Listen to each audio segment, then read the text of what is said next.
세상에 죄를 짓고도 아무 대가를 받지 않는 것처럼 느껴지는 사람들이 있어요.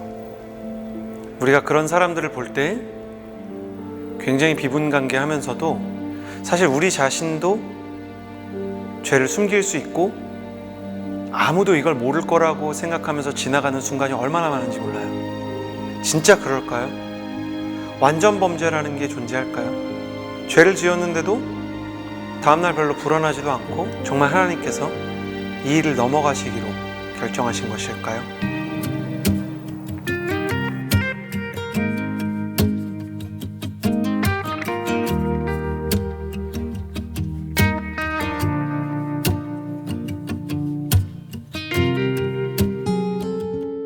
여러분이 잘 아는 다윗의 이야기를 기억하십니까? 다윗은 왕들이 전쟁을 해야 하는 시기에 전쟁에 나가지 않고 옥상을 거닐다가 이미 결혼을 한 여자가 목욕을 하는 장면을 멀리서 우연히 보게 됩니다. 거기까지는 우연의 사건이었던 이 일이 다윗의 인생 전체에 가장 큰 스캔들이 되고 맙니다. 여인의 모습을 물끄러미 바라보던 다윗의 마음속에 품지 말아야 할 욕정이 생겼고 그는 이미 남편이 있었던 그 여자를 자기 침소로 데려오게 됩니다. 왕이라는 위력을 사용해서 그는 성적으로 그 여인과 동침하게 되었고 그 여인은 임신을 하게 됩니다. 다윗은 더 나아가 이미 전쟁에 출전해 있는 충신과 같았던 남편을 불러와 여인이 임신한 것을 알고 이 남편의 아이인 것처럼 꾸미기 위해 아내와 합방할 것을 권하지만 그가 상상하지 못할 만큼 충심을 가지고 있었던 이 다윗의 병사는 전쟁 중에 자신의 에너지를 낭비할 수 없다며 홀로 독수공방을 선택합니다. 결국 아내와의 동침을 선택하지 않은 채 생겨나게 된 이 아이의 스캔들을 지우고자 다윗은 절대로 하지 말아야 될 일을 하게 됩니다. 바로 이 여인 밧세바의 남편 우리야를 전쟁터의 가장 치열한 접전 지역으로 보내 사망하게 한 것입니다. 그리고 나서 다윗이 한 일이 뭔지 아십니까? 여러분 혹시 이후에 이 이야기가 어떻게 됐는지 기억하고 계십니까? 다윗은 평소와 같이 예배를 드렸습니다. 안식일마다 하나님을 찬양했고요. 이스라엘 전역에서 다윗이 작곡했던 시편의 노래들이 우렁차게 울려 퍼졌습니다. 그리고 이 여인이 해산할 때가 가까우는 약 8개월에서 9개월의 시간 동안 다윗은 그 어떤 회개도 하지 않았고 회개를 하지 않은 다윗은 회개를 하지 않은 대가로 그 어떤 죄값도 치르지 않고 하나님의 심판도 유예되는 것처럼 느껴졌습니다. 이 모든 일이 순적하게 넘어가고 비밀은 완벽히 봉인된 것처럼 보였습니다. 그런데 정말 그렇습니까? 아이가 해산할 달이 찾아 다윗의 가장 절친한 친구이자 하나님의 선지자였던 나단이 다윗의 죄를 만천하에 공개하기 시작합니다.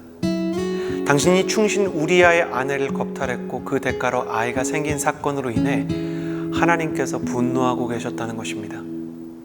하나님의 분노는 다윗이 유부녀를 향해서 정욕을 품은 것, 그 여인을 겁탈한 것, 그리고 그 여인의 남편을 은밀히 살해한 것, 그 이상의 배신감이었습니다. 하나님은 그 여인의 태중에서 아이가 자라는 동안 다윗이 회개할 시간을 주셨던 것입니다.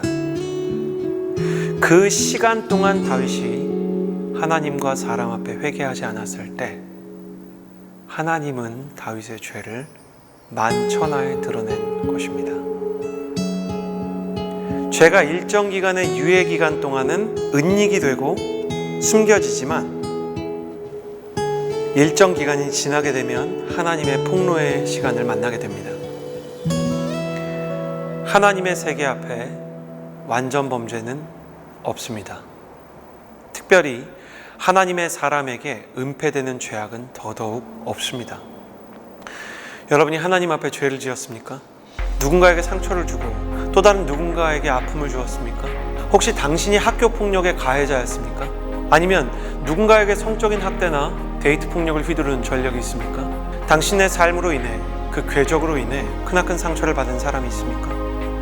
하나님께서 그 모든 일을 넘어갔다고 생각하지 마십시오. 하나님께 피해를 주었다면 하나님께, 피해자에게 피해를 주었다면 최선의 사과를 다하지 않으면 당신의 그 죄가 드러나는 날이 올 것입니다. 하나님은 인생을 밑바닥까지 끌고 가십니다. 그날이 오기 전에 돌이키십시오. 당신이 학창시절 힘께나 셌던 것은 절대로 당신의 인생의 훈장이 될 수 없습니다. 당신이 이성에게 인기가 많아 문란한 과거를 가지고 있다는 것도 결코 간증담이 될 수 없습니다. 당신의 인생에 대해 철저한 회개와 변화가 임하기 전에 하나님의 심판이 유예되었다는 착각을 버리시길 바랍니다. 그러므로 사랑하는 여러분, 이 영상을 보는 동안 미안한 사람이 생각나신다면 사과하십시오.